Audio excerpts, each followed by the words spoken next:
بسم اللہ الرحمن الرحیم۔ السلام علیکم ورحمۃ اللہ وبرکاتہ۔ میری پیاری بہنوں، آج کے ہمارے سبق کا عنوان ہے جو بیوی تنہائی میں بیٹھ کر شوہر سے 3 چیزیں مانگتی ہے یا پھر سوتے وقت شوہر سے 3 چیزیں مانگتی ہے، وہ جلد از جلد تباہ ہو جاتی ہے، اس کا گھر برباد ہو جاتا ہے۔ مگر رکیے، یہ کوئی عام جملہ نہیں بلکہ اصل میں ایک ایسا پردہ چاک ہونے جا رہا ہے جس کے پیچھے چھپی سچائی کو سن کر آپ کے ہوش اڑ جائیں گے۔ ایک ایسی حقیقت جو نہ صرف رزق چھین لیتی ہے بلکہ عورت کی زندگی سے سکون، چین اور محبت کا نام و نشان تک مٹا دیتی ہے۔ میری پیاری بہنوں، سوچو، جب ایک بیوی شوہر کے ساتھ تنہائی کے لمحات میں نرمی، چاہت اور جذبات کی تپش میں ڈوبی ہوئی ہوتی ہے، وہ لمحے جہاں بدن سے بدن کا رشتہ جڑ رہا ہوتا ہے، وہاں پر وہ اپنی زبان سے کچھ ایسے الفاظ نکال دیتی ہے جو اس کے بند نصیب کو مکمل طور پر ہی بند کر دیتے ہیں۔ پیاری بہنوں، یہاں پر میں آپ لوگوں کو ایک ایسی ہولناک حقیقت سے آگاہ کرنے جا رہی ہوں جسے سن کر ہر سننے والے کا رواں رواں کانپ اٹھے گا۔ یہ کوئی سنائی جانے والی کہانی نہیں بلکہ یہ وہ کڑوا سچ ہے جس نے بے شمار عورتوں کی خوشحال زندگیوں کو اجاڑ کر رکھ دیا۔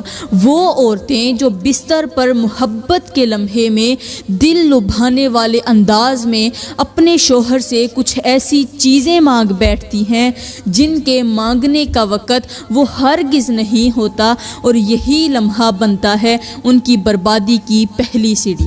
وہ سمجھتی ہیں کہ وہ صرف ایک خواہش بیان کر رہی ہیں، مگر حقیقت میں وہ اپنے ہی ہاتھوں سے اپنے بخت کے دروازے بند کر رہی ہوتی ہیں۔ کچھ چیزیں ایسی ہوتی ہیں جنہیں مانگنے کا وقت، جگہ اور حال نہایت اہم ہوتا ہے، اور جب ان باتوں کی حد پار کر دی جاتی ہے تو نتیجہ صرف افسوس، پچھتاوا اور تماشا بن کر سامنے آتا ہے۔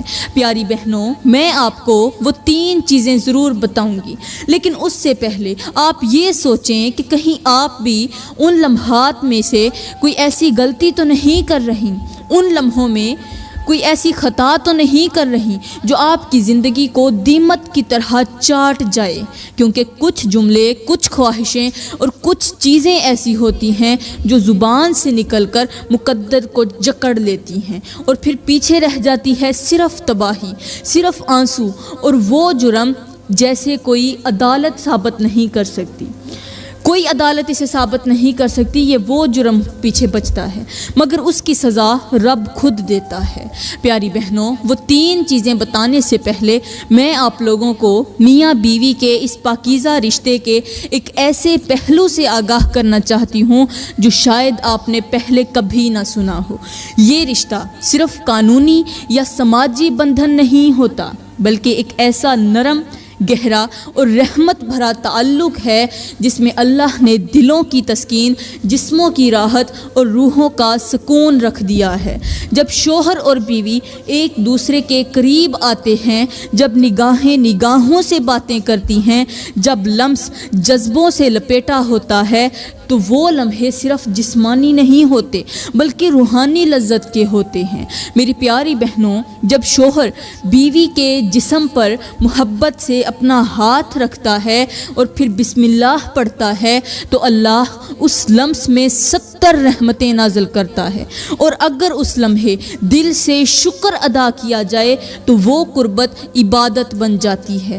حیرت کی بات یہ ہے کہ جب بیوی شوہر کی خواہش کو خوش دلی سے قبول کرتی ہے، ایکسیپٹ کرتی ہے، تو وہ عمل اس کے لیے رزق کا ذریعہ، دل کا سکون اور جنت کی خوشبو بن جاتا ہے۔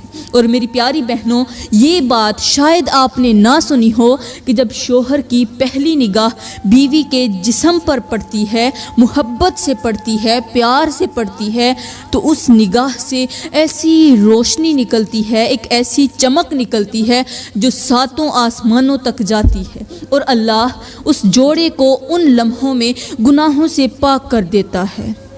وہ لمحے جنہیں ہم صرف لذت سمجھتے ہیں، اگر ان میں طہارت، دعا اور محبت شامل ہو جائے تو وہ لذت عبادت کا روپ لے لیتی ہے۔ شوہر کا ایک لمس، بیوی کی ایک خوشبو اور دونوں کی خاموش قربت وہ سب کچھ ہے جس کے ذریعے اللہ دونوں کو بے حساب رزق، خوشیاں اور سکون عطا فرماتا ہے۔ اور یہی وہ رشتہ ہے جس میں صرف جسم نہیں، دل بھی ملتا ہے، روح بھی جڑتی ہے اور نصیب بھی کھلتے ہیں۔ پیاری بہنوں، اب میں وہ 3 چیزیں آپ کو ایک کہانی کی صورت میں سناتی ہوں، ایسی کہانی جو صرف سننے کے لیے نہیں بلکہ روح کو ہلا دینے، آنکھوں کو نم کر دینے اور دل کو جھنجھوڑ دینے کے لیے ہے۔ ترکی کے ایک پرفضا علاقے میں ایک چھوٹا سا گاؤں تھا جو پہاڑوں کے درمیان چھپا ہوا تھا۔ ہر طرف پہاڑ تھے، درمیان میں ایک گاؤں تھا۔ سبز درختوں کی چھاؤں میں بسی ہوئی زندگی کو دیکھ کر ایسے لگتا تھا جیسے فطرت نے اپنے ہاتھوں سے اس بستی کو سنوارا ہو۔ ہر طرف خاموشی، سادگی اور سکون کا عالم تھا۔ وہاں کی فضا ایسی تھی جیسے انسان ایک بار سانس لے تو دل دعا دینے لگے۔ اسی گاؤں میں رہتی تھی ایک عورت، ایک ایسی عورت جس کی زندگی کو دیکھ کر لگتا تھا جیسے جنت زمین پر اتر آئی ہو۔ ایک محبت کرنے والا شوہر، نرمی سے بات کرنے والے بچے، پرسکون گھر، ہر سہولت اور ہر نعمت ان کے پاس موجود تھی۔ وہ عورت اکثر اپنے شوہر کے ساتھ پارکوں میں گھومتی، بچوں کے ساتھ کھیلتی، سمندر کے کنارے بیٹھ کر خاموشی سے دعائیں مانگتی، اور جب شوہر کی باہوں میں ہوتی تو اللہ کے حضور شکر کے سجدے کرتی۔ اللہ کا فرمان ہے، اگر تم شکر کرو گے تو میں تمہیں اور زیادہ عطا کروں گا۔ مگر جب انسان اپنی نعمتوں پر شکر کی بجائے فکر، ناپسندیدگی اور مانگنے کا انداز اپناتا ہے تو وہ عطا آزمائش میں بدل جاتی ہے۔ وہ عورت بھی اکثر اسی خوشی میں ڈوبی رہتی تھی، مگر خوشی کے وقت شکر کم کرتی تھی، مانگ زیادہ کرتی۔ وہ سمجھتی تھی کہ جو کچھ ہے وہ ہمیشہ رہے گا، لیکن میری پیاری بہنوں، وقت کا پہیہ کبھی ایک جگہ نہیں رکتا، نہ حالات ہمیشہ ایک جیسے رہتے ہیں، جیسے پانی کا بہاؤ کبھی رکتا ہی نہیں، اسی طرح زندگی بھی ہمیشہ ایک جیسی نہیں چلتی۔ آہستہ آہستہ اس کے شوہر کے لہجے بدلنے لگے، باتوں میں نرمی کی جگہ تھوڑی سختی آ گئی، بچوں کی معصومیت میں بے حسی گھل گئی۔ کبھی جو گھر خوشیوں سے گونجتا تھا آج وہاں خاموشی چیخنے لگی۔ پیاری بہنوں، میرے کریم نبی نے فرمایا، دنیا کی سب سے بہترین دولت نیک بیوی ہے۔ نیک بیوی ہی دنیا کی سب سے بہترین دولت ہے، اور جب عورت اپنے کردار، زبان اور مزاج سے اس دولت کو بوجھ بنا دیتی ہے تو مرد کی محبت بھی پھسلنے لگتی ہے۔ عورت کا اخلاق اس کی زینت ہوتا ہے، اور اگر زینت میں دراڑ آ جائے تو سارا محل لرزنے لگتا ہے۔ یہ سب کچھ اس عورت کے ساتھ بھی ہونے لگا۔ جو شوہر کبھی ہاتھ پکڑ کر اس کے ساتھ محبت کرتا تھا، پیار کرتا تھا، اب نظر چرا کر گزرنے لگا۔ جو بچے کبھی اس کی گود میں کھیلا کرتے تھے اب اس کی آواز پر بھی جواب نہ دیتے۔ وقت نہیں، یہ اس عورت کے فیصلوں کا عکس تھا جو وہ خاموش لمحوں میں کرتی تھی، تنہائی میں کرتی تھی، محبت کے پردے میں چھپی ہوئی ایسی باتیں جو اس کے لیے آزمائش بننے والی تھیں۔ پیاری بہنوں، وہ عورت جو کبھی دلوں کی دھڑکن ہوا کرتی تھی اب خود ہی اپنے دل کو سنبھال نہ پا رہی تھی۔ حالات نے اس کی مسکراہٹ کو آہستہ آہستہ آنسوؤں میں بدل دیا، اور وہ عورت جس کا آنگن قہقہوں سے گونجتا تھا اب سناٹوں میں ڈوبا رہتا۔ ایک دن اس نے فیصلہ کیا کہ وہ کچھ دنوں کے لیے اپنے رشتہ داروں کے ہاں جائے گی تاکہ تھوڑا دل بہل جائے، تھوڑا سکون مل جائے، شاید فضا بدلے، شاید سوچوں کو کچھ قرار آ جائے، شاید تھوڑے سے سکون کے لمحے مل جائیں۔ اس کے ساتھ اس کی جوان بیٹی بھی تھی، ایک معصوم سادہ دل بچی جو ماں کی خاموشی کو محسوس تو کرتی تھی لیکن سمجھ نہ پاتی تھی۔ دونوں ماں بیٹی نے سفر کا سارا انتظام کیا، ضرورت کا سامان اپنے ساتھ رکھا اور دل میں کچھ امیدیں، کچھ سوال اور کچھ ٹوٹے ہوئے خواب سمیٹ کر گھر سے نکل پڑی۔ راستہ پرسکون ضرور تھا مگر اس عورت کے دل کا جو طوفان تھا وہ کسی کو نظر نہیں آ رہا تھا۔ وہ چل تو رہی تھی لیکن اس کے دل پر ایک اندیکھا بوجھ تھا، جیسے ہر قدم کے ساتھ ماضی کی کچھ تلخ یادیں ابھر رہی تھیں، کچھ پچھتاوے، کچھ وہ لمحے جب اس نے شوہر کے ساتھ تنہائی میں وہ باتیں کی تھیں جنہیں نہ اس وقت کہنا چاہیے تھا اور نہ ہی اس انداز میں کہنا چاہیے تھا۔ پیاری بہنوں، کچھ الفاظ زخم نہیں دیتے بلکہ ساری زندگی کا راستہ بدل دیتے ہیں۔ جیسے نمک اگر زخم پر لگ جائے تو زخم جلتا ہے، لیکن اگر اس نمک کو کھانے میں ڈال دیا جائے تو ذائقہ بڑھتا ہے۔ اسی طرح عورت کے الفاظ بھی یا تو محبت کی چاشنی بن جاتے ہیں یا آزمائش کی تیز دھار۔ ماں بیٹی چلتے چلتے ایک ویرانے میں پہنچ گئیں جہاں نہ آدم ذات تھی، نہ کوئی آواز، نہ کوئی چرند نہ پرند، زمین سنسان، فضا خاموش اور دل میں خوف۔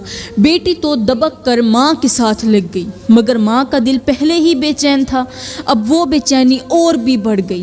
وہ بار بار آسمان کی طرف دیکھتی جیسے اس کے رب سے کوئی نشانی، کوئی مدد مانگ رہی ہو۔ پیاری بہنوں، اللہ کا فرمان ہے، میں تمہارے دلوں کے حال جانتا ہوں اور جو میرے قریب آتا ہے میں اس کے اور بھی قریب ہو جاتا ہوں۔ مگر وہ عورت ابھی تک یہی سوچ رہی تھی کہ اس کی سننے والا کوئی نہیں، وہ تنہا ہے، وہ اکیلی ہے، وہ لاوارث ہے، اس کا کوئی سہارا نہیں۔ اتنے میں دور سے ایک سایہ آتا دکھائی دیا۔ اس کا دل تھوڑا سنبھلا کہ شاید کوئی راہی ہو، شاید کوئی مددگار ہو، مگر اگلے ہی لمحے اس کے دل نے دھڑکنا شروع کر دیا، تیزی سے دھڑکنے لگا کہ کہیں یہ کوئی چور نہ ہو، کہیں کوئی درندہ نہ نکل آئے، کہیں اس کی تھوڑی بہت بچی ہوئی عزت بھی چھین نہ جائے۔ وہ سایہ آہستہ آہستہ اس کے قریب آیا اور جب وہ قریب پہنچا تو ایک کمزور سا بزرگ نظر آیا، سفید داڑھی، جھکی ہوئی کمر، ہاتھ میں ایک عصا، آنکھوں میں نرمی۔ وہ بزرگ رکے، اس عورت کو دیکھا اور نرمی سے کہا، بیٹا تم اس ویرانے میں اکیلی کیوں بیٹھی ہو؟ تم تنہا کیوں ہو اور اتنی پریشان کیوں ہو؟ تمہارے چہرے پر دکھ لکھا ہوا ہے، تمہاری آنکھیں چلا چلا کر کہہ رہی ہیں کہ تم اندر سے ٹوٹ چکی ہو۔ بتاؤ تمہارے ساتھ کیا ہوا؟ یہ سننا تھا کہ عورت کے دل کا بند دروازہ جیسے ایک بار کھل گیا ہو، آنکھوں سے آنسو گرنے لگے، وہ رو پڑی، وہ پھوٹ پھوٹ کر رونے لگی، کیونکہ برسوں بعد کوئی ایسا ملا تھا جو اس کے درد سننے کی کوشش کر رہا تھا، جو صرف اس کا چہرہ دیکھنے نہیں بلکہ اس کے جذبات کو بھی سمجھنے آیا تھا۔ اس نے بزرگ سے کہا، بابا جی بیٹھیں، مجھے سنیں، کیونکہ میری باتوں کو کبھی کسی نے اہم نہیں سمجھا۔ آج میں آپ کو اپنے دل کے تمام درد سناؤں گی، تمام دکھڑے سناؤں گی، تاکہ میرے دل کا بوجھ ہلکا ہو جائے۔ پیاری بہنوں، وہ بزرگ اس کے قریب آیا اور نظریں اس کی طرح گاڑ دیں، جیسے وہ عورت کوئی عام عورت نہ ہو بلکہ اس کے چہرے پر کوئی چھپی ہوئی کہانی لکھی ہوئی ہو۔ بغیر کوئی سوال کیے بس ایک ہی جملہ کہا، جو تمہاری آنکھوں میں ہے وہ الفاظ میں نہیں چھپایا جا سکتا۔ سچ سچ بتاؤ، تمہارے ساتھ آخر ایسا کیا ہوا جو تمہاری روح بھی بوجھ نہیں اٹھا پا رہی؟ یہ جملہ سن کر عورت کے اندر جیسے زلزلہ آ گیا۔ وہ کچھ لمحے ساکت رہی، پھر بے ساختہ بول اٹھی، بابا جی میں نے اپنے شوہر کے ساتھ محبت کی انتہا کر دی، پیار کی انتہا کر دی، اس کی ہر بات مانی، اس کی ہر خوشی کو اپنی عبادت سمجھا، لیکن ایک غلطی کر بیٹھی، ایک ایسی غلطی جو اس وقت لذت لگی لیکن بعد میں زندگی بھر کا دکھ بن گئی۔ میں نے محبت کے لمحوں میں، تنہائی کے عالم میں اس سے وہ 3 چیزیں مانگی جو مجھے نہیں مانگنی چاہیے تھی۔ پیاری بہنوں، عورت کی آواز کانپنے لگی، جیسے ہر لفظ اس کی زندگی کا زخم بن کر باہر نکل رہا ہو۔ اس نے کہا، جب انسان محبت کے لمحے میں ہوتا ہے تو اسے لگتا ہے کہ وہ سب کچھ مانگ سکتا ہے، اور میں نے بھی یہی سمجھا، مگر میں نہیں جانتی تھی کہ کچھ چیزیں مانگنے سے نہیں بلکہ چھوڑے جانے سے ملتی ہیں۔ کچھ خواہشیں پوری ہونے سے پہلے انسان کو توڑ دیتی ہیں۔ اس لمحے فضا جیسے سن ہو گئی، بیٹی خاموش، بزرگ حیران، اور عورت کے ہر لفظ میں وہ صدائیں تھیں جو چیخ تو نہیں پا رہی تھیں مگر اندر تک گونج رہی تھیں۔ پیاری بہنوں، کچھ لمحے ایسے ہوتے ہیں جو صرف بستر کے نہیں، وہ قسمت کے ہوتے ہیں، اور اگر عورت اس وقت زبان سے کوئی ایسی بات نکال دے جو نصیب کے خلاف ہو تو پھر سکون نہیں بلکہ صرف سزا ملتی ہے۔ پیاری